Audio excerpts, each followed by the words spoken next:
I'm so shocked. I'm genuinely shocked. Not knowing anything about Fallout and just looking at the badass video game cover, yeah, my standards were pretty fucking low for this show. But when I watched it, this show is a masterpiece, and that is an understatement. Guys, I am officially into Fallout, so I got this shirt at a Hot Topic. Link in the description.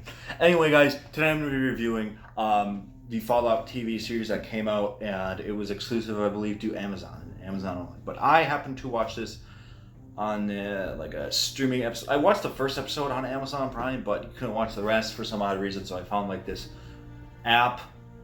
I don't want to say the app, but it usually lets you watch free movies. New one, I think it's illegal. So, yeah, we'll leave it at that. Anyhow, I don't know nothing about Fallout. I know it's a gun shooting game, first-hand person, you know, all that shit. But, it's me not as a fan. Me absolutely thinking this is a masterpiece says a lot, because real Fallout fans, I've heard that there are little details in this series that people can like spot out, usually referring to Fallout 4, which I thought was pretty interesting. And the community came together and decided to spot those Easter eggs, every single little detail in this show. Probably wondering what that barking is. Come here. Come here. Hey. No, her name is Viper. Alright. Anyhow, yeah, guys, this is just such a fun show.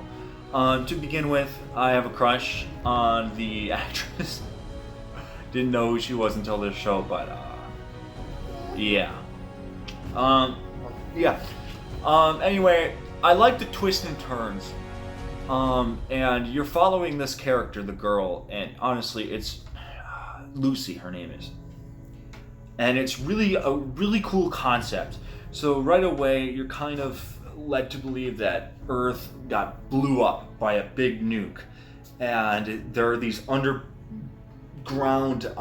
vaults or whatever. I don't know.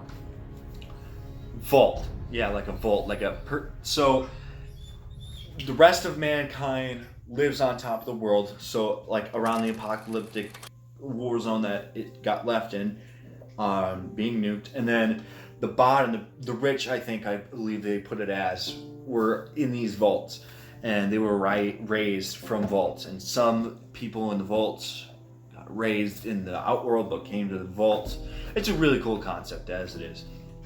The twist of the first episode is that Vault 32, I don't know what these numbers are specifically, it should be Vault 1, 2, Vault 3, but whatever. Vault 32, I believe it was the traitor, and it ends up like actually is in a turn of events in the episode. Really cool action sequences to begin with in this first episode. It's honestly really cool. Second episode follows Lucy again. This time her father has been taken by the Outsiders. And she's set on a mission for the rest of the TV series to find him. And just the chemistry she has with any character in this is pretty cool. You're introduced to Maximilius, I think his name is, which wears that badass Fallout suit. So that obviously I recognize right away. I'm like, that's cool. That's just fucking cool. Speaking about a thumbs up though, that the twist I didn't see coming is that the villain in here is actually pretty cool. So I don't know what happened to his face, but I think it's because they call these people the ghouls. Those are the people that actually got like infected or something like that. That never really made sense to me. But because of the radiation, I guess, formed humans of mankind up there, you know, up on the... I don't really understand it, but basically it gave him like these abilities and stuff like that. So this guy is completely badass. Honestly, the villain is. I actually really like the villain, and sometimes I was actually rooting for him. So also very complicated family story with him. I thought that was really cool.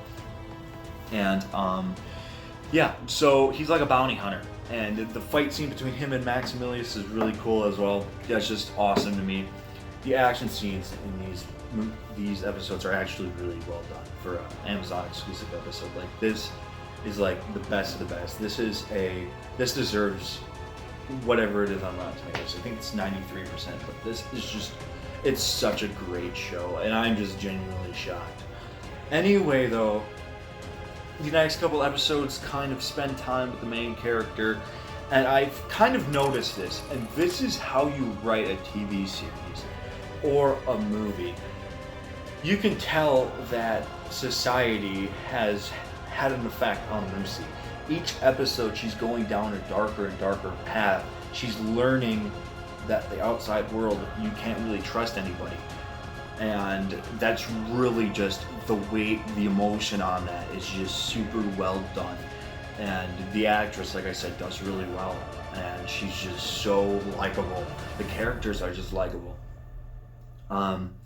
It's so cool. Honestly, I was shocked by this. The visuals, stunning. I like the retro music that comes back. There's a little bit of a side plot with Lucy's brother. I thought that was okay. You're kind of back and forth between Lucy's mission to find her father in the desert or whatever. That's what I'm gonna call from now on. And then in Vault 32, they were switching or whatever in one episode, and you used to get to see her brother like go and try to figure out something, and that's when kind of everything leads up to that last episode, you know, where Lucy brings back Maximilius to the vault. He likes it, but then she kind of senses there's something wrong with it, and it turns out the twist is that actually the Vault 32 are actually taking innocent people and killing them. I think that's how it went. And then when Lucy's brother figures this out, it's another twist, because when Lucy gets out of Vault 32 to get to find her father, Maximilius comes, and it's a whole twist that her father is actually the man who I think hired the bounty hunter, one, and did everything. He killed her mother and left her, and that actually, like, guys, you should have saw my genuine reaction, because I was like it was actually heartbreaking to see her mom like a ghoul, like just a zombie, and her not realizing it is just, it's such a cool twist, and it makes sense, and it kind of fills in those gaps, and it was kind of sad. I'm not gonna lie. Lucy's such a likable character, and I just felt so bad for her. But the twist is that the villain of this whole thing was her father. And I honestly, that was really cool. That was a plot twist I kind of saw coming, only because of that side plot. I don't think it would mush in well if they didn't have that side plot, though, because I feel like you gotta figure out. I feel like if they didn't have it, you would be more shocked about the twist, and then they fill up the gaps. Then maybe I feel like they could have done it that way. But guys, honestly, not being a Fallout fan, this is honestly just a great show. Golden TV, 100%, man. That's not the percentage, but Golden TV. I'm actually going to give this a 57. This was honestly a great show, and I'm just so shocked about how well it turned out. And Fallout fans of the games, because it's reminiscent of the games, are just going to absolutely dig the fuck out of this. So, with that out of the way, guys, I enjoyed the hell out of this show, and tell me what you guys thought of Fallout if you have seen it in the comments down below. I'll see you next time. Peace. Hi, DG. Make your cameo, baby.